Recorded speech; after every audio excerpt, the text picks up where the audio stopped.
Nah, ini menarik. Nanti Konfusius punya dua teori yang berhubungan dengan persahabatan, tapi dua teori ini rasanya kayak bertentangan, tapi sebenarnya tidak. Jadi satu ketika Konfusius bilang bertemanlah dengan yang setara, tapi nanti dia bilang berteman itu ya jangan dengan yang setara, cari yang lebih baik. Nah, kita lihat ya, kita pahami satu-satu maksudnya, biar tidak keliru. Bukan berarti Konfusius tidak konsisten, tapi dua konsep ini punya beda konteks. Nah, ini penting juga ini, wawasan tentang konteks ini. Jadi kalimat, kata, ungkapan itu jangan dilepaskan dari konteksnya. Ini konteksnya apa? Kadang-kadang konteks yang berbeda, maknanya bisa jauh berbeda, meskipun isinya sama. Jadi konteks jadi penting. Nah, kita lihat sekarang ya. Ini kalimat yang sering dikutip orang. Kata Konfusius, jangan punya teman yang tidak setara dengan dirimu. Tapi selanjutnya ada kalimat begini, ketika seseorang bersalah, jangan takut untuk mengubahnya. Jadi berarti apa? Di antara tujuannya persahabatan itu saling mengingatkan, saling mendukung untuk kebaikan. Ini loh yang dimaksud kesetaraan oleh Konfusius. Jadi bukan setara, Pak saya orang kaya berarti nyari yang kaya ya Pak. Saya mahasiswa yang kececer mau DO berarti ya temennya yang mau DO saja. Yang pinter-pinter biar lulus dulu, ya enggak begitu. Jadi kesetaraan itu ada dalam kesediaan masing-masing pihak untuk saling mendukung, saling membantu, saling mengingatkan. Jadi itu yang dimaksud setara. Jadi bukan karena kekayaan, status sosial, dan lain sebagainya. Jadi antar sahabat itu sama-sama punya niat baik untuk melakukan kebaikan dan melakukan perbaikan. Jadi kalau punya teman salah, kalau dia sahabat beneran diingatkan biar tidak salah, dibantu untuk dia tidak salah lagi. Jadi makanya kalimat selanjutnya, ketika seseorang bersalah, jangan takut untuk mengubahnya. Wah, saya mau menasehati dia Pak, tapi nanti jangan-jangan dia marah Pak, putus persahabatan kita Pak. Nanti jangan-jangan dia tersinggung Pak. Loh, kalau kamu memang ngaku sahabat dan tahu temanmu salah melakukan hal yang membahayakan dirinya, ingatkan tetap. Ya meskipun cari strategi yang paling bijaksana. Jadi ini yang dimaksud bertemanlah dengan yang setara. Jangan berteman dengan yang ingin aman saja, ingin nyaman saja, ingin senang saja. Waktunya kita sulit, waktunya kita bahaya, waktunya kita susah, dia minggir. Nggak mau cari masalah, dia temanku begitu. Ini namanya bukan sahabat. Sahabat itu justru pas dia dibutuhkan dia hadir. Kalau ada yang salah, dia mengingatkan, meluruskan. Bila perlu dengan keras karena tidak mau sahabatnya ada dalam bahaya. Makanya kemudian Konfusius bilang antar sahabat itu saling bersikap kritis dan menuntut, namun tetap ramah dalam persaudaraan.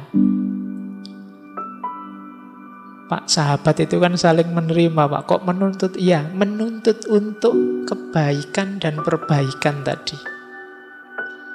Karena kamu sahabatku, aku ingin engkau hidup dalam kebenaran, keadilan, kebaikan. Ini tuntutanku padamu. Kamu juga nuntutlah begitu padaku. Ini namanya kita setara. Mungkin teman-teman masih ingat ya, salah satu ciri dari orang yang menyayangi, mencintai itu adalah care dan responsibility. Peduli dan mau tanggung jawab.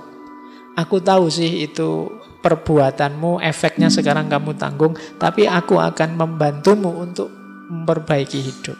Ini sahabat. Jadi tidak malah pergi kalau temannya dalam kesulitan. Kok sahabat nyari enaknya saja, berarti sahabat yang tidak setara. Disitulah nanti Konfusius menasehati kita, yuk bertemanlah dengan yang setara saja. Yang tidak setara itu mungkin nyari enaknya saja. Dia punya pamrih-pamrih demi dirinya sendiri. Tidak ada rasa saling. Nah, jadi ini konteksnya ini. Jadi jangan dipakai kalimat tidak setara ini untuk mungkin level sosial, status, kekayaan, apalagi ganteng dan tidak ganteng. Oh, yang ganteng-ganteng ngerombol di sana, yang tidak ganteng di sini tidak. Itu bukan setara. Jadi termasuk kecerdasan, kepandaian. Pak, capek saya Pak punya teman tidak pinter-pinter misalnya. Mosok tiap hari ngajari, enak dia. Lah saya tidak dapat apa-apa. Ini namanya tidak sahabat. Jadi kesetaraan itu ada dalam kesadaran untuk saling mendukung, saling memperbaiki. Dalam kebijakan, dalam kebijaksanaan. Nah, ini rumus yang pertama. Yang sering orang kadang-kadang salah paham dengan pernyataannya Konfusius ini. Jadi maksudnya bukan urusan eksternal, tapi kesungguhan, keseriusan dalam bersahabat untuk saling mendukung, saling menguatkan. Nah, ada lagi ini yang tadi saya sebut ya, kok rasanya bertentangan sih? Nah, kata Konfusius lagi, jangan pernah bersahabat dengan orang yang tidak lebih baik dari dirimu. Loh Pak, ini beda lagi ini Pak. Nah, saya bilang tadi, setiap pikiran, setiap gagasan itu kita harus tahu konteksnya. Biar pas. Jadi, kalau yang ini yang dilihat oleh Konfusius, kita itu kan berteman untuk perbaikan diri. Akan lebih bagus kalau kita punya teman yang jauh lebih baik daripada kita. Kenapa? Kita bisa belajar banyak dari dia. Kita bisa dapat manfaat banyak dari dia. Jadi kalau mencari sahabat, ya coba carilah yang lebih baik darimu. Itu akan banyak menguntungkanmu. Jangan mencari sahabat yang jahat, kata Konfusius, yang moralitasnya jelek. Bersahabat dengan orang jahat yang moralitasnya jelek, ini tidak bisa disebut sahabat. Jadi sahabat itu ya dengan orang baik. Ini kalau digabung dua quotes ini, dua pernyataan dari Konfusius ini. Jadi yang pertama, ayo mencari teman yang lebih baik dari kita, minimal setara dengan kita. Jadi paling tidak yang setara. Jangan mencari teman yang lebih jelek. Bukan wajahnya ya. Ya. Budi pekerti kelakuannya. Karena selain kita sulit mengambil manfaat dari dia, juga karakter watak itu nular. Kalau tidak percaya boleh dicek.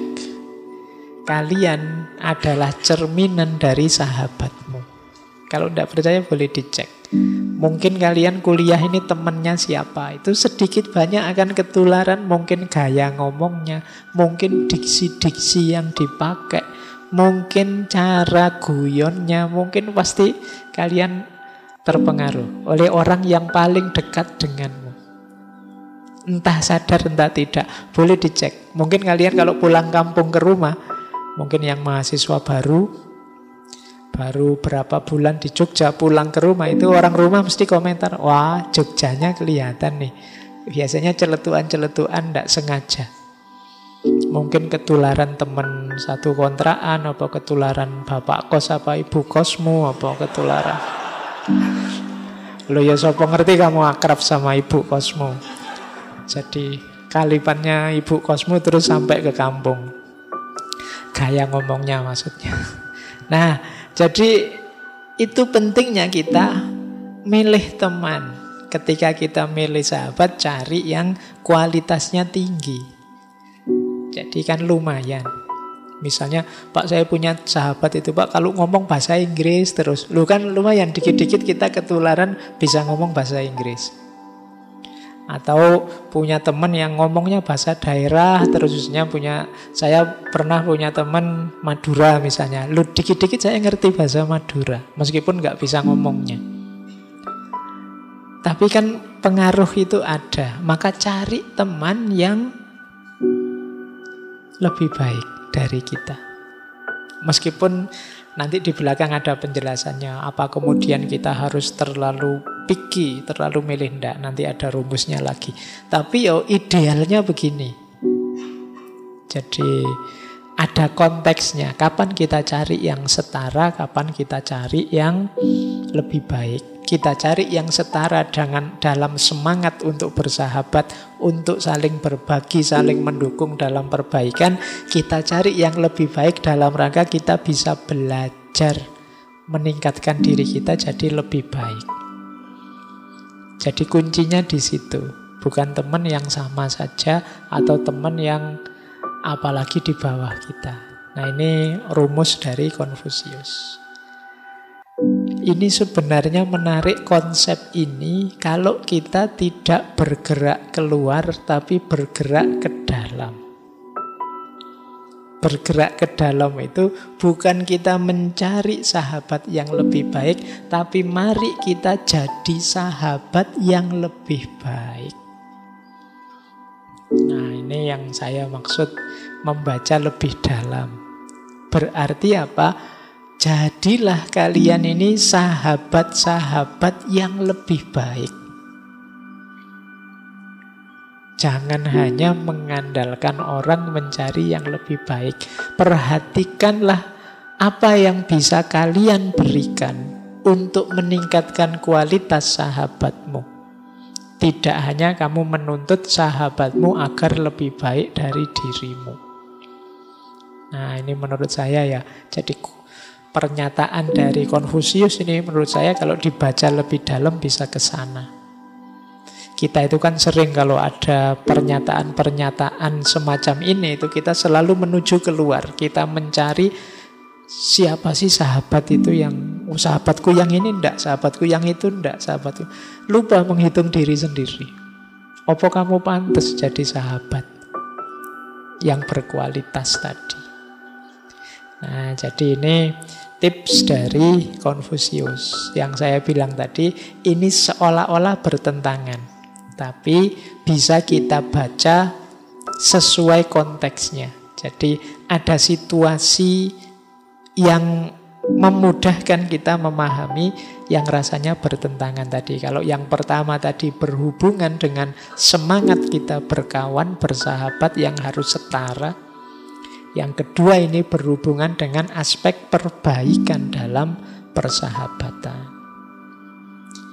Oke, kita lanjutkan. Jadi paling tidak sekarang ngerti ya. Teman itu ya mencari yang setara, ya mencari yang tidak setara.